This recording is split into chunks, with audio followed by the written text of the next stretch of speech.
are some things that you have done since being city councilman, and did I say that correctly? You've been city councilman for 8 years? Yes. That has improved the city. What are some of those things? Well, when I got on to the council, I went around and asked community business people, what is it, why aren't we attracting business to Modesto? And one of the basic things that came right out of the chute is that we don't have, every time we bring a business, there's no water and wastewater capacity. And so we get a letter saying no. So I went, because I'm an engineer, that's kind of stuff that I can get in and understand a little bit about. We started meeting on a weekly basis with staff, and we started the process of dealing with this issue. And over the course of time, which has caused my and your water and sewer rates to go up, but now we have a system that is a state-of-the-art system, and we have capacity. An example of how that played out is just a few months ago, probably the Riso Lopez cheese moved from Riverbank to Modesto. And when I heard that, I thought, well, unless there's new jobs, why would we want to even entertain that? Well, it turns out that they have 85 jobs in Riverbank, and they can have up to 185, so an additional 100 jobs in Modesto. And a job doesn't matter if it's in Riverbank or Modesto or wherever. As long as it's in our county, it doesn't really matter, because it's a job. So what we were able to do is we were able to give them the sewer capacity. In addition to that, along the way during this whole process, we created, with industry and with the city staff, we created an economic incentive bank. So if you're a business that uses a lot of wastewater, and you've done some things to reduce that requirement, you can actually put that capacity in a bank and get a tax credit for it. Oh, really? And then the city's just basically acting as a broker. It's not the city's money, it's that person's asset. And then we actually gave Riso Lopez cheese $440,000 off of their connection fee for sewer. Because that seems like a lot of money. It is, but it's not the city's money. It was just the ability to transfer that capacity. So you gave the business a credit for moving to Modesto, or saving? Well, it's an incentive because they brought 100 jobs. Oh, I see. And we have essentially what you would consider a beauty contest. If there were 3 people coming, then we would look at what kind of jobs and what, how many jobs. Is it seasonal? Is it, are they living wage jobs? And the council makes that decision of how that goes. And it's just in the beginning. That's the first transfer in and the first transfer out. And so we're going to see a lot of that in the future. And what I've heard is that the industries are going to use that tax credit to actually do more pre-treatment that will even save them more money and free up even more capacity. So what was it that you did that you personally spearheaded? Was it is it called an infrastructure, that sewer? Yeah, I met with the staff on a weekly basis probably for 4 years, going over the whole implementation of the whole project. That's a slow wheels that I was talking about in the beginning. it just takes time. It takes time. We had to do engineer's report, we had to do environmental study, and it's just a long time. And then the Economic Incentive Bank, we were having some issues with getting the thing off the ground, so I met with the industry and I met with the staff and said, let's all set aside a day, and when we leave today, we're gonna have a deal, because we have to get this done. And so we stayed 8 hours and we got the deal done, and it was everybody was really happy, because we got through the roadblock, whatever it was that was keeping it from going.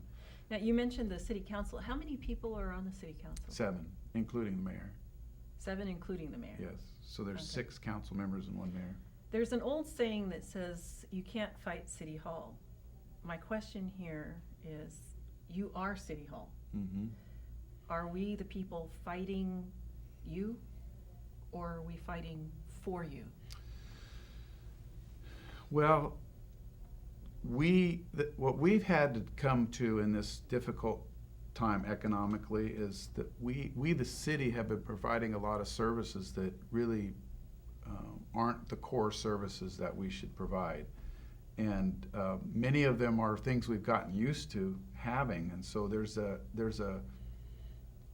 a little bit of, there's friction there because we're saying we can't afford to do that. An example is the Virginia corridor, and the maintenance of that is being taken over by the neighborhood.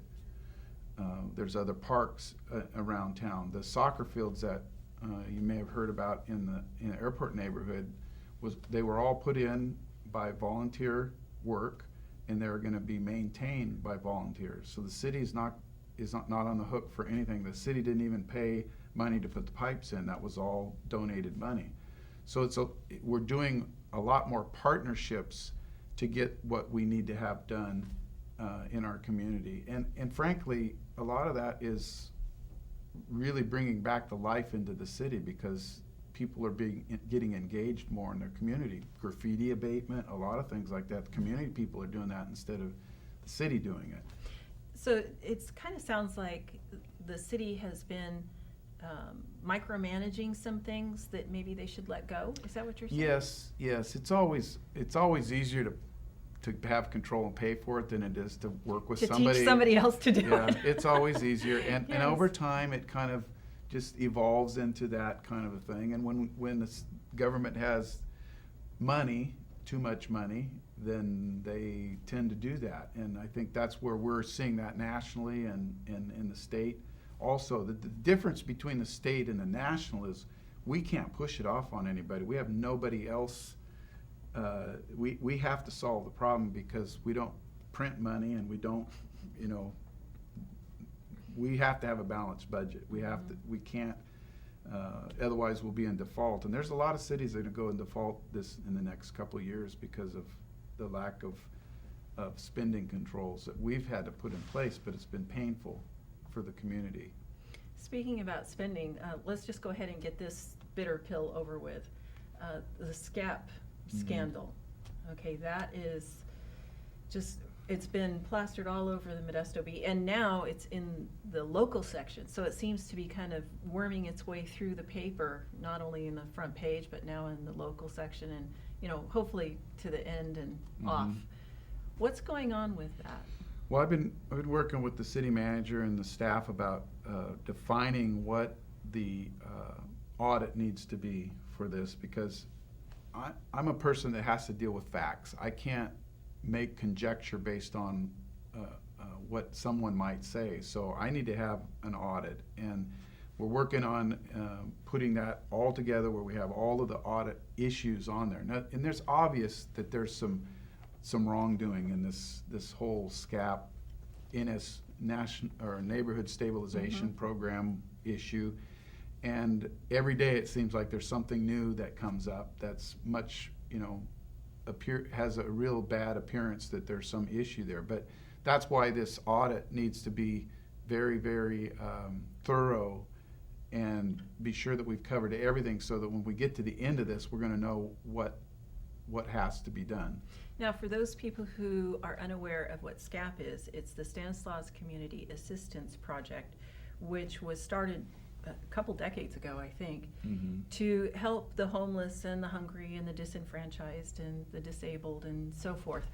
And over the last few weeks or months now, they seem to be kind of under the microscope as far as possible misappropriation of funds and that sort of thing. There's been impropriety in the whole process. There's no question about that.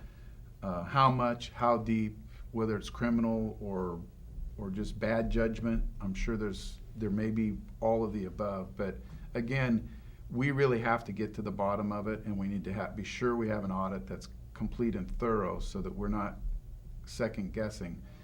The one thing though about an audit is that you may have a definition in the beginning of this is what I want to audit, but as you go through the audit, that it may morph, it probably will morph into other areas that as you look at this particular transaction, there's some other things that'll trigger and that you'll need to go look at. So now, who's conducting the audit?